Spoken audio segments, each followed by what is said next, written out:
Hello guys, welcome back to the channel. നിങ്ങളെല്ലാവരും social മീഡിയയിലൂടെ മറ്റൊക്കെ കണ്ടിട്ടുണ്ടാവും ഒരു കുട്ടി കൊറോണ വൈറസിനെ കുറിച്ചിട്ട് മാസങ്ങൾക്ക് മുൻപേ പ്രെഡിക്റ്റ് ചെയ്തിട്ടുണ്ട് എന്നുള്ളൊരു കാര്യം. നമ്മൾ പലപ്പോഴും എന്താ പറയുക ഞെട്ടിപ്പോകുന്ന ഒരു സംഭവമാണ് പ്രെഡിക്ഷൻസ് ഒക്കെ കേൾക്കുമ്പോൾ. ഇപ്പോൾ നമ്മൾ മെയിനായിട്ട് നോക്കുകയാണെന്നുണ്ടെങ്കിൽ ബാബാവക പ്രെഡിക്ഷൻസ്, അതേപോലെ തന്നെ നോസ്ട്രഡാമസിൻ്റെ പ്രെഡിക്ഷൻസ് ആണ് ലോകം മുഴുവൻ പല സമയങ്ങളിലും പല കാര്യങ്ങൾ ഉണ്ടാകുമ്പോഴും ചർച്ച ചെയ്യുന്നത്. അതേപോലെ തന്നെ ഇപ്പോൾ നമ്മളുടെ ഇന്ത്യയിൽ നിന്നുള്ള ഒരു ബാലൻ എന്ന് പറയാൻ പറ്റും. വെറും 14 വയസ്സ് മാത്രം പ്രായമുള്ള ആ ഒരു കുട്ടി ഈ ഒരു കൊറോണ വൈറസിനെ കുറിച്ചിട്ട് പ്രെഡിക്റ്റ് ചെയ്തേക്കാണ്. 7 മാസം മുൻപ് ആ കുട്ടിയുടെ തന്നെ ഒരു യൂട്യൂബ് ചാനലിലൂടെയാണ് ആ ഒരു കുട്ടി ഈ ഒരു കാര്യം പ്രെഡിക്റ്റ് ചെയ്തിട്ടുള്ളത്. ആളെക്കുറിച്ച് പറയാന്നുണ്ടെങ്കിൽ അത്ര നിസ്സാരക്കാരനൊന്നുമല്ല. അതായത് വെറും 14 വയസ്സ് മാത്രമുള്ള ആ ഒരു കുട്ടി PG ഡിപ്ലോമ ആയുർവേദിക് മൈക്രോ ബയോളജിയിൽ PG ഡിപ്ലോമ കഴിഞ്ഞേക്കാണ്.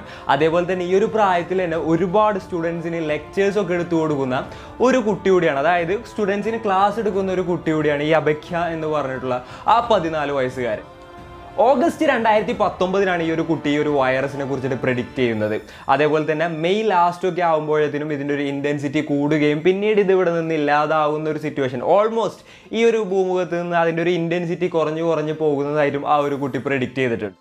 അതായത് 14 വയസ്സ് മാത്രം പ്രായമുള്ള ആ ഒരു കുട്ടി പറഞ്ഞത് നവംബറിൽ തുടങ്ങിയിട്ട് ഒരു മഹാമാരിയുമായിട്ടല്ല എന്നുള്ളൊരു വൈറസുമായിട്ട് മനുഷ്യന്മാർ ഒരു യുദ്ധം തന്നെ ഉണ്ടാകുമെന്നാണ് പറഞ്ഞിട്ടുള്ളത്. ഏകദേശം ആ ഒരു പറഞ്ഞ പോലെ തന്നെ സംഭവിച്ചു എന്ന് നമുക്ക് വേണമെന്നുണ്ടെങ്കിൽ പറയാൻ സാധിക്കും. അതിൻ്റെ ഒരു ഫലമായിട്ട് ആ ഒരു വീഡിയോ, ആ കുട്ടി പ്രെഡിക്റ്റ് ചെയ്തൊരു വീഡിയോ മില്യൺ കണക്കിന് വ്യൂസ് ആണ് യൂട്യൂബിൽ തന്നെ ഉള്ളത്. നിങ്ങൾക്ക് വേണമെന്നുണ്ടെങ്കിൽ ചെക്ക് ചെയ്ത് നോക്കാവുന്നതാണ്. അതേപോലെ തന്നെ സബ്സ്ക്രൈബേഴ്സ് എന്ന് പറയുന്ന ആ ഒരു ചാനലിൽ ഇപ്പോൾ 3 ലക്ഷത്തിലേറെ കഴിഞ്ഞു. ഞാൻ ഇപ്പോൾ ജസ്റ്റ് ഒന്ന് ചെക്കൗട്ട് ചെയ്തപ്പോൾ. പിന്നെ ആ ഒരു കുട്ടി പറഞ്ഞത് മാർച്ച് ലാസ്റ്റൊക്കെ ആകുമ്പോഴത്തേനും ആ ഒരു ഡിസീസ് അതിൻ്റെ ഒരു പീക്കിലോട്ട് എത്തും. ലോകം മുഴുവൻ ഒരു 6 മാസം കൊണ്ട് ഈ വൈറസ് വ്യാപിക്കും, മനുഷ്യന്മാരൊന്നടങ്കം അതിനെതിരെ പ്രവർത്തിക്കും എന്നൊക്കെയാണ് പറഞ്ഞിട്ടുള്ളത്. പിന്നെ ആ ഒരു കുട്ടി പ്രെഡിക്റ്റ് ചെയ്തേക്കുന്ന വേറൊരു കാര്യം എന്താണെന്ന് വെച്ച് കഴിഞ്ഞാൽ മെയ് ലാസ്റ്റൊക്കെ ആവുന്ന ടൈമിൽ എർത്ത് അതിൻ്റെ ഡിഫിക്കൽട്ടീസിൽ നിന്ന് പുറത്തോട്ട് വരും. പിന്നീട് അത്ര പ്രശ്നങ്ങൾ കാര്യങ്ങളൊന്നും ഉണ്ടാകില്ല എന്നുള്ളതാണ്. നമ്മൾ നോക്കുകയാണെന്നുണ്ടെങ്കിൽ ആ ഒരു വീഡിയോ നിങ്ങൾ ജസ്റ്റ് ചെക്കൗട്ട് ചെയ്യാന്നുണ്ടെങ്കിൽ രാഹു, കേതു, അതേപോലെ തന്നെ എന്താ പറയുക ജൂപ്പിറ്റർ, വ്യാഴം, അങ്ങനെ ശനി, അങ്ങനെ ഒരുപാട് ഗ്രഹങ്ങളുടെ കാര്യങ്ങളൊക്കെ വെച്ചിട്ട് ആ ഒരു കുട്ടി എക്സ്പ്ലെയിൻ ചെയ്യുന്നുണ്ട്. നമുക്ക് ആസ്ട്രോളജിയിൽ അത്യാവശ്യം വിവരമുള്ള ഒരാളാണെന്നുണ്ടെങ്കിൽ അത് കേട്ടാൽ മനസ്സിലാവും. അല്ലാതെ നമ്മളിപ്പോൾ ഉള്ള സാധാരണക്കാരാണെന്നുണ്ടെങ്കിൽ എന്തൊക്കെയോ പറയുന്നുണ്ട്, ജസ്റ്റ് പ്രെഡിക്ഷൻസ് എന്തൊക്കെയാണെന്നുണ്ടെങ്കിൽ നമുക്ക് മനസ്സിലാക്കാൻ സാധിക്കുന്നതാണ്. നിങ്ങൾ ജസ്റ്റ് ആ ഒരു ഇത് ചെക്കൗട്ട് ചെയ്യാന്നുണ്ടെങ്കിൽ ഈ ഒരു കൊറോണ വൈറസ് അല്ലാന്നുണ്ടെങ്കിൽ COVID-19 കുറിച്ചിട്ട് മാത്രമൊന്നുമില്ല ആ ഒരു കുട്ടി പ്രെഡിക്റ്റ് ചെയ്തേക്കുന്നത്. ഒരുപാട് കാര്യങ്ങൾ ആ ഒരു കുട്ടി യൂട്യൂബ് ചാനലിലൂടെ പ്രെഡിക്റ്റ് ചെയ്തിട്ടുണ്ട്. അതിൽ നോക്കുകയാണെന്നുണ്ടെങ്കിൽ കുറേ കാര്യങ്ങളൊക്കെ സത്യമായിട്ട് വന്നിട്ടുണ്ട് എന്നുള്ളതാണ് ഒരു കാര്യം. നമ്മളിപ്പോൾ സാധാരണഗതിയിൽ വാരഫലം എന്ന് പറഞ്ഞു കഴിഞ്ഞാൽ എല്ലാ ആളുകളും നോക്കുന്ന ഒരു കാര്യം തന്നെയാണ്. ജസ്റ്റ് എന്താണ് നമ്മളുടെ ആഴ്ച, എന്താണ് നമ്മളുടെ മാസം എന്നൊക്കെ ഉള്ളത്. Just for A curiosity. അത് വിശ്വസിക്കുന്നവരാണെന്നുണ്ടെങ്കിലും വിശ്വസിക്കാത്തവരാണെന്നുണ്ടെങ്കിലും ജസ്റ്റ് നോക്കുന്ന ഒരു കാര്യം തന്നെയാണ്. അപ്പോൾ ഇത്തരത്തിലുള്ളൊരു കാര്യം വിശ്വസിക്കുന്നവർക്ക് വിശ്വസിക്കാം, അല്ലാത്തവർക്ക് ജസ്റ്റ് ഒരു സ്റ്റോറി പോലെ കേൾക്കാം, എന്തോ ഒരു കോയിൻസിഡൻസ് കൊണ്ട് സംഭവിച്ചാണെന്ന് പറയാം. അപ്പോൾ അത് ഞാനിപ്പോൾ ഇതിൻ്റെ ഇടയിൽ പറയാണ്.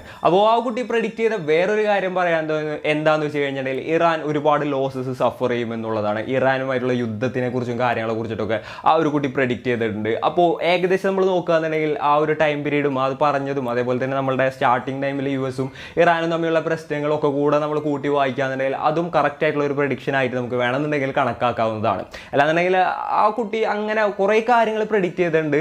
അപ്പോൾ അതിൻ്റെ ഉള്ളിൽ നമുക്ക് മെയിനായിട്ട് പറയാൻ സാധിക്കുന്ന ഈ ഒരു വർഷത്തിൽ പറഞ്ഞിട്ടുള്ള ദുരന്തങ്ങളിലൊന്ന് ആ ഒരു കുട്ടി പറഞ്ഞേക്കുന്നത് ഇറാൻ്റെ ഒരു കാര്യവും അതേപോലെ തന്നെ പിന്നെ ഈ ഒരു COVID-19 കാര്യവുമാണ്. അതേപോലെ തന്നെ വേറൊരു കാര്യം പറഞ്ഞേക്കുന്നത് ഇന്ത്യയെ ഇതെന്തായാലും എഫക്റ്റ് ചെയ്യും എന്നുള്ളത് ഒരു കാര്യമാണ്. നമ്മളിപ്പോൾ ജസ്റ്റ് നോക്കുകയാണെന്നുണ്ടെങ്കിൽ ഇന്ത്യയെ അത്യാവശ്യം നല്ല രീതിക്ക് തന്നെ എഫക്റ്റ് ചെയ്തിട്ടുണ്ട്. നമ്മുടെ എക്കോണമിയൊക്കെ ഈ ഒരു 21 ദിവസം ലോക്ക്ഡൗൺ എന്ന് പറഞ്ഞു കഴിഞ്ഞിട്ടുണ്ടെങ്കിൽ നമ്മളെല്ലാവരും വീട്ടിലിരിക്കുക, നമ്മളുടെ എല്ലാവരുടെ ബുദ്ധിമുട്ടുണ്ട്. അതേപോലെ തന്നെ നമ്മുടെ എക്കോണമിനെ തന്നെ പിടിച്ചു കുലുക്കുന്ന ഒരു സംഭവമാണ്. കാരണം നമ്മൾ നോക്കുകയാണെന്നുണ്ടെങ്കിൽ ഹോൾ ഇന്ത്യ ലെവലിൽ പ്രൊഡക്ഷൻസ് ഒന്നും നടക്കുന്നില്ല, കമ്പനികളൊന്നും നടക്കുന്നില്ല, മണി സർക്കുലേഷൻ നടക്കുന്നില്ല.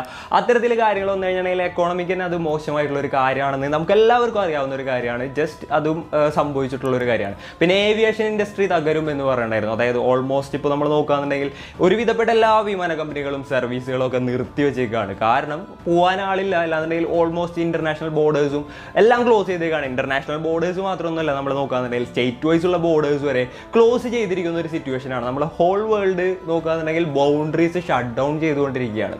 അതും നമ്മൾ ചിന്തിക്കേണ്ട ഒരു കാര്യം തന്നെയാണ്. പിന്നെ ആ കുട്ടി പറഞ്ഞേക്കുന്നത് ഇത് മനുഷ്യന്മാർ പൊരുതി തോൽപ്പിക്കും എന്നുള്ളത് തന്നെയാണ്. അത് നമ്മൾ നോക്കുകയാണെന്നുണ്ടെങ്കിൽ ഇതിലും വലിയ കാര്യങ്ങളൊക്കെ വന്നിട്ട് നമ്മൾ മനുഷ്യന്മാർ അത് പൊരുതി തോൽപ്പിച്ചിട്ടുണ്ട് എന്നുള്ളത് തന്നെയാണ്. പിന്നെ മാർച്ച് 7 മുതൽ ഏപ്രിൽ 7 വരെ വീടിൻ്റെ ഉള്ളിലിരിക്കാനും ആ ഒരു കുട്ടി ഒരു ഉപദേശം എന്നുള്ളൊരു തലക്ക് തന്നിട്ടുണ്ടായിരുന്നു എന്നുള്ളത് നമുക്ക് ശ്രദ്ധേയമാവുന്ന ഒരു കാര്യമാണ്. അതേപോലെ തന്നെ നമ്മൾ നോക്കുകയാണെന്നുണ്ടെങ്കിൽ ഇമ്മ്യൂണിറ്റി വർദ്ധിപ്പിക്കുന്നതിനായിട്ട് കുറച്ച് ഫുഡ്സ് കാര്യങ്ങളൊക്കെ സജസ്റ്റ് ചെയ്തിട്ടുണ്ടായിരുന്നു. അപ്പോൾ നമ്മളടുത്ത് ഇപ്പോൾ ഡോക്ടർമാർ പറയുന്ന വേറൊരു കാര്യം എന്താണെന്ന് വെച്ച് കഴിഞ്ഞിട്ടുണ്ടെങ്കിൽ ഇമ്മ്യൂണിറ്റി വർദ്ധിപ്പിക്കാനുള്ള ഫുഡുകൾ കാര്യങ്ങളും അതേപോലെ തന്നെ ബാലൻസ്ഡ് ആയിട്ടുള്ള ഒരു ഡയറ്റ് കാര്യങ്ങളൊക്കെ നടത്താൻ വേണ്ടിയിട്ടാണ്. അത് ഈ ഒരു കാര്യത്തിന് വേണ്ടിയിട്ടല്ല, അതിപ്പോൾ നമ്മൾ ചെയ്ത് തുടങ്ങുകയാണെന്നുണ്ടെങ്കിൽ അത് നമ്മുടെ ഫ്യൂച്ചറിൽ അതിപ്പോൾ ഏതൊരു രോഗം വന്നു കഴിഞ്ഞിട്ടുണ്ടെങ്കിൽ ഇമ്മ്യൂൺ സിസ്റ്റം നല്ല പക്കയാണെന്നുണ്ടെങ്കിൽ അത് നമുക്ക് രോഗപ്രതിരോധ ശേഷി നല്ല രീതിക്ക് ഉണ്ടെന്നുണ്ടെങ്കിൽ നമുക്കതിനെ ഓൾമോസ്റ്റ് നമുക്ക് തരണം ചെയ്യാൻ സാധിക്കും. സോ അതിപ്പോൾ നല്ലൊരു കാര്യം തന്നെയാണ് ആര് പറഞ്ഞു കഴിഞ്ഞിട്ടുണ്ടെങ്കിലും. അതും ആ ഒരു കുട്ടി ഈ ഒരു സമയത്ത് അങ്ങനെയുള്ള ഫുഡുകൾ കൂടുതലാക്കാനായിട്ട് പറഞ്ഞിട്ടുണ്ടായിരുന്നു. പിന്നെ ആ കുട്ടിയുടെ പേഴ്സണൽ ആയിട്ടുള്ള കാര്യം പറയുകയാണെന്നുണ്ടെങ്കിൽ ശ്രീരംഗപട്ടണ, കർണാടക, സൗത്ത് ഇന്ത്യ, അതായത് നമ്മുടെ തൊട്ടപ്പുറത്തുള്ള കർണാടകത്തിലാണ് ആ ഒരു കുട്ടി ജനിക്കുന്നത്. 2006 ആനന്ദ് രാമസുബ്രഹ്മണ്യം അതേപോലെ തന്നെ അന്നു ആനന്ദ് എന്ന ദമ്പതികൾക്കാണ് ആ ഒരു കുട്ടി ജനിച്ചത്. 2006 എന്നൊക്കെ പറയുമ്പോൾ ഇപ്പോൾ നമുക്ക് കാൽക്കുലേറ്റ് ചെയ്യുമ്പോൾ തന്നെ അറിയാൻ പറ്റും, വെറും 14 വയസ്സ് മാത്രമേ ആ ഒരു കുട്ടിക്ക് പ്രായമുള്ളൂ. അതേപോലെ തന്നെ ഒരു യങ്ങർ സിസ്റ്റർ കൂടിയാണ് ആ ഒരു കുട്ടിക്ക് സിബ്ലിംഗ് ആയിട്ടുള്ളത്. പിന്നെ നമ്മൾ പറയുകയാണെന്നുണ്ടെങ്കിൽ എക്സ്ട്രാ ലെവൽ ഇൻ്റലിജൻ്റ് ആയിട്ടുള്ള ഒരു ബാലനായിരുന്നു ചെറുപ്പത്തിലെ മുതൽ എന്ന് പറയേണ്ടി വരും. കാരണം സാധാ ഗവൺമെൻറ് സ്കൂളിൽ നിന്ന് സ്കൂളിംഗ് കഴിഞ്ഞു, അതിനുശേഷം ദിവ്യജ്യോതി കോളേജ് ഓഫ് ആസ്ട്രോളജിയിൽ ചേർന്നു പഠിച്ചു. 14ാമത്തെ വയസ്സിൽ ആയുർവേദിക് മൈക്രോബയോളജിയിൽ PG ഡിപ്ലോമ എടുത്തു എന്ന് പറഞ്ഞു കഴിഞ്ഞാൽ നിസ്സാരമില്ല. നമ്മൾ 14ാമത്തെ വയസ്സിൽ എത്രാം ക്ലാസ്സിലിരിക്കുന്നുള്ളത് നമ്മളൊന്ന് ആലോചിച്ച് നോക്കുക. ബാക്കി പ്രഡിക്ഷൻസ് ഒക്കെ ഇവിടെ എല്ലാം ഇവിടെ. അപ്പോൾ ഈ ഒരു കാര്യം പറയാതിരിക്കുക നമുക്ക് സമ്മതിച്ചു കൊടുക്കാണ്ട് വേറെ നിവൃത്തിയില്ല. പ്രഡിക്ഷൻസ് വിശ്വസിക്കേണ്ടവർക്ക് വിശ്വസിക്കാം, വിശ്വസിക്കേണ്ടാത്തവർക്ക് വിശ്വസിക്കാതിരിക്കാം. അത് അങ്ങനെയുള്ള കാര്യങ്ങൾ എന്തെങ്കിലും ആയിക്കോട്ടെ, അത് ഓരോരുത്തരെ വിശ്വാസത്തിൻ്റെ പുറത്തും അങ്ങനെയുള്ള കാര്യങ്ങളാണ്. പക്ഷേ ഈ ഒരു 14ാമത്തെ വയസ്സിൽ PG ഡിപ്ലോമ എന്നൊക്കെ പറഞ്ഞു കഴിഞ്ഞാൽ അത് സമ്മതിച്ചു കൊടുക്കേണ്ട ഒരു കാര്യം തന്നെയാണെന്നുള്ളതാണ് എൻ്റെ പേഴ്സണൽ ആയിട്ടുള്ള ഒരു അഭിപ്രായം. അങ്ങനെ പഠന കാര്യങ്ങളൊക്കെ കഴിഞ്ഞ് പിന്നെ പിള്ളേരെ പഠിപ്പിക്കാൻ വേണ്ടി നടന്നു തുടങ്ങി. അതായത് പിന്നെ കുട്ടികൾക്ക് ലെക്ചേഴ്സ് കൊടുക്കുക, അങ്ങനെയുള്ള കാര്യങ്ങളിലോട്ട് ആൾ കടന്നു എന്നുള്ളതാണ്. ശരിക്കും പറഞ്ഞു കഴിഞ്ഞാൽ ഈ ഒരു ഏജിനുള്ളിൽ അത്രയും കാര്യങ്ങൾ അച്ചീവ് ചെയ്യാന്ന് വെച്ച് കഴിഞ്ഞിട്ടുണ്ടെങ്കിൽ അത്യാവശ്യം കാലിബറുള്ള ഒരു കുട്ടി തന്നെ ആയിരിക്കും. അതിനുശേഷം പിന്നെ ആളുടെ ഒരു പേഴ്സണൽ ആയിട്ടുള്ള ഒരു കാര്യം പറയാന്നുണ്ടെങ്കിൽ ലോ പ്രൊഫൈലിൽ കീപ്പ് ചെയ്യുന്ന ഒരു കുട്ടിയാണ്.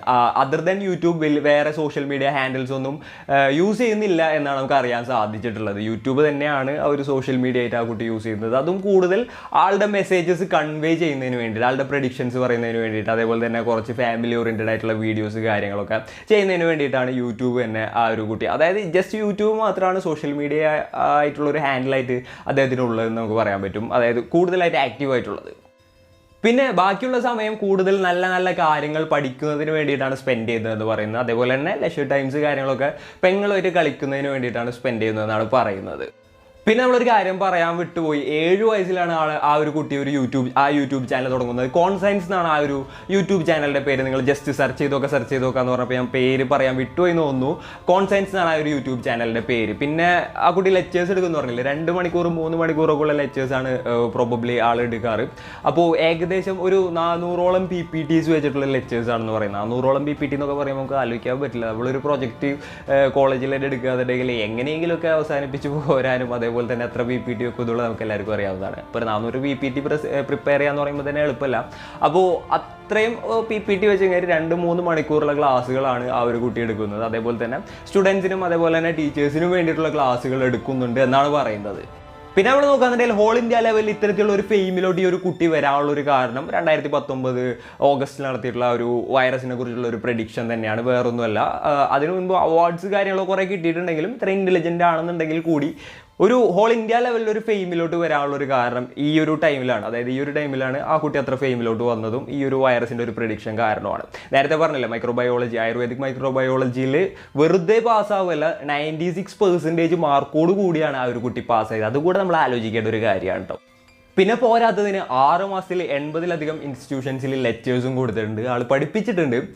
പിന്നെ ഭയങ്കര ഡിസിപ്ലിൻഡ് ആയിട്ടുള്ള ഒരു കിഡാണെന്നാണ് പറയുന്നത്. അതിപ്പോൾ സ്വാഭാവികമായിട്ട് ഇത്തരത്തിലുള്ള കുട്ടികളാണെന്നുണ്ടെങ്കിൽ ഇപ്പോൾ നമ്മളെ നാട്ടിൽ തന്നെ ഉണ്ട്, ആസ്ട്രോളജി അല്ല പറയുന്നത്, ഇതേപോലെ തന്നെ വേറെ ലെവലിൽ കഴിവുള്ളവർ, അവരൊക്കെ വൺ ഡിസിപ്ലിൻഡ് ആയിരിക്കും. അല്ലാതെ നമ്മളെ തോന്നുന്ന പോലെ എഴുന്നേക്ക്, തോന്നുന്ന പോലെ കിടന്ന് പറയാം, അങ്ങനെയുള്ള പരിപാടികളൊന്നും ഉണ്ടാവില്ല. അപ്പോൾ ഇന്നത്തെ വീഡിയോയിൽ ഇത്രയൊക്കെ തന്നെ പറയാനുള്ളൂ. അപ്പോൾ ഈ ഒരു പ്രഡിക്ഷനെ കുറിച്ചിട്ട് വീഡിയോ ചെയ്യുമോ, ഈ ഒരു കുട്ടി ആരാണ് എന്നുള്ളതിനെ കുറിച്ചിട്ട് നമുക്ക് ഒരുപാട് ക്വയറീസ് കാര്യങ്ങളൊക്കെ വന്നിട്ടുണ്ടായിരുന്നു. അപ്പോൾ അതിൻ്റെ ഒരു പശ്ചാത്തലത്തിലാണ് ഇത്തരത്തിലുള്ള ഒരു വീഡിയോ ചെയ്യാൻ നമ്മൾ വിചാരിച്ചത്. അപ്പോൾ ഈ വീഡിയോ നിങ്ങൾ മാക്സിമം ഷെയർ ചെയ്ത് കൊടുക്കുക. ഈ വീഡിയോ ഇഷ്ടപ്പെട്ട് കഴിഞ്ഞിട്ടുണ്ടെങ്കിൽ നിങ്ങൾ ലൈക്ക് ചെയ്യുക, അതേപോലെ തന്നെ ഷെയർ ചെയ്യുക. ഇഷ്ടപ്പെട്ടില്ല എന്നുണ്ടെങ്കിൽ ഡിസ്ലൈക്ക് ചെയ്യാം. അപ്പോൾ എന്നെ പേഴ്സണലായിട്ട് കോൺടാക്ട് ചെയ്യണമെന്നുണ്ടെങ്കിൽ ഇൻസ്റ്റാഗ്രാമിൽ മെസ്സേജ് ചെയ്യാവുന്നതാണ്. ഇൻസ്റ്റാഗ്രാം ID RZEN Razeen എന്നാണ്. And it's me Razeen signing off. Peace. Stay peaceful guys.